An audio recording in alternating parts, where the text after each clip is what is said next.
Bismillahirrahmanirrahim. My dear students, अस्सलाम वालेकुम. My name is Mohammad Haseeb. I am your computer teacher.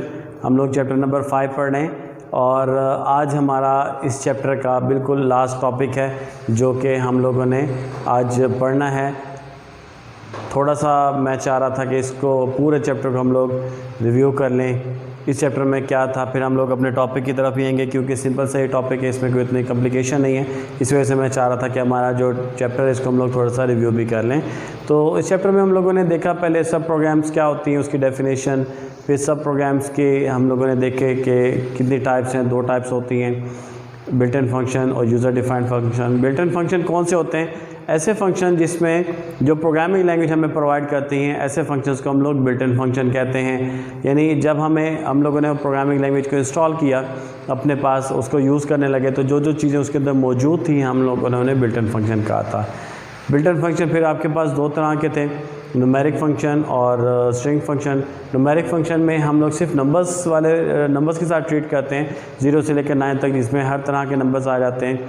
उसको किसी को हम लोगों ने होल नंबर में कन्वर्ट करना है, किसी का साइन लेना है, किसी का रैंडम ऑर्डर लेना था, किसी का टेंजेंट फाइंड करना है, किसी की हम लोगों ने उसमें साइन इग्नोर करके हम लोगों ने एब्सोल्यूट वैल्यू फाइंड आउट करनी थी. बहुत सारे फंक्शन थे. और दूसरा था स्ट्रिंग वैल्यूज़.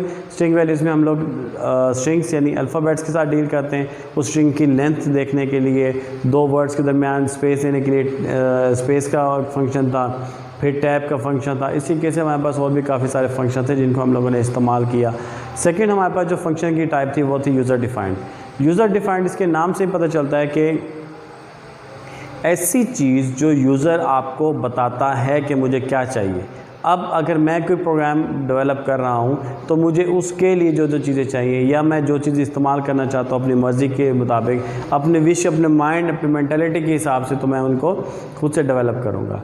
इस तरह के जो फंक्शंस हैं या प्रोग्राम्स हैं या ऐसे और एप्लीकेशंस हैं जिनको मैं अपनी मर्ज़ी के हिसाब से डेवलप करना चाहता हूँ या उनको इस्तेमाल करना चाहता हूँ, उन्हें कहते हैं यूज़र डिफाइंड फंक्शन या यूज़र डिफाइंड वैल्यूज़ हमारे पास होती हैं जो कि यूज़र अपनी मर्ज़ी से इस्तेमाल करना चाहता है. जैसे इन यूज़र डिफाइंड फंक्शंस को डेवलप करने के लिए डेफ FN का कीवर्ड हमारे पास होता है. डेफ मीन्स डिफ़ाइन करो, FN मीन्स फंक्शन को.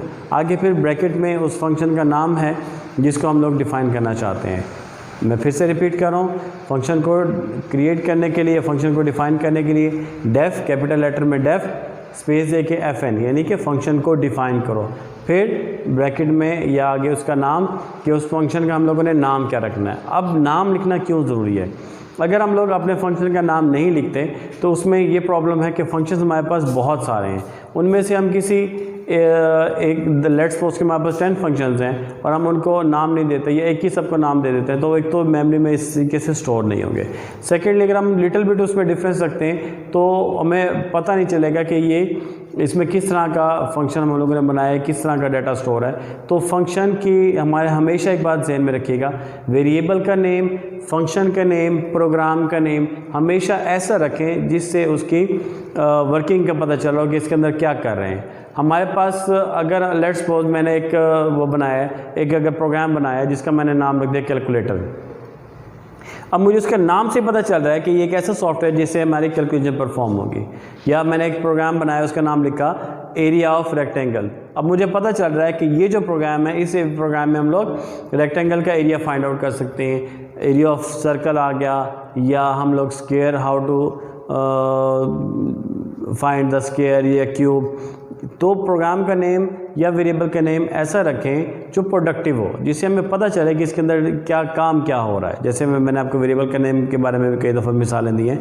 तो ये हमारे पास फंक्शन को क्रिएट करने के लिए होता है. फिर हम अगर प्रोग्राम को अगर जब राइट करते हैं तो राइट करने के लिए फिर हमारे पास राइट का कीवर्ड है. फिर उसको अगर हम अपने पास सेव करना चाहते हैं तो सेव भी कर सकते हैं. ऑलरेडी से अगर कोई पहले से हम लोगों ने बनाया हुआ है उसको ओपन करना चाहें तो ओपन के कीवर्ड से उसको भी हम लोग ओपन कर सकते हैं. बिल्कुल इसी तरीके से क्लोज़ करना फाइल को बहुत ज़रूरी है और क्लोज़ के कीवर्ड से हम लोग उसको क्लोज़ करेंगे. आगे हमारे पास रैंडम फाइल्स को एक्सेस करने का भी तरीक़ाकार हम लोगों ने देखा कि रैंडम फाइल्स को कैसे एक्सेस करेंगे, वेरिएबल का नाम देंगे, उसके आर्ग्यूमेंट्स पास करेंगे, ये सारा हम लोगों ने देखा.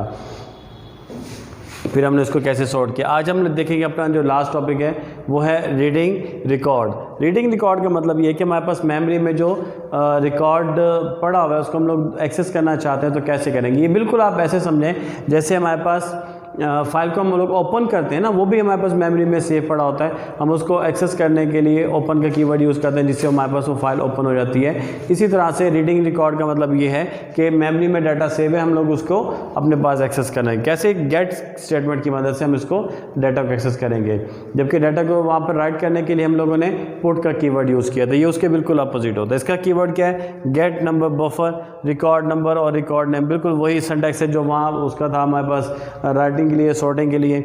वहाँ पे पुट था, यहाँ पे गेट है, बाकी सारा कीवर्ड बिल्कुल वैसे ही। उम्मीद है आपको हमारा आज का लेक्चर समझ आया होगा। हमारे YouTube वीडियोस देखते रहें। अगर कोई मसला हो तो आप मेरे पर्सनल नंबर पर या ग्रुप में भी डिस्कस कर सकते हैं। हमारे चैनल को सब्सक्राइब करें। अल्लाह हाफिज़।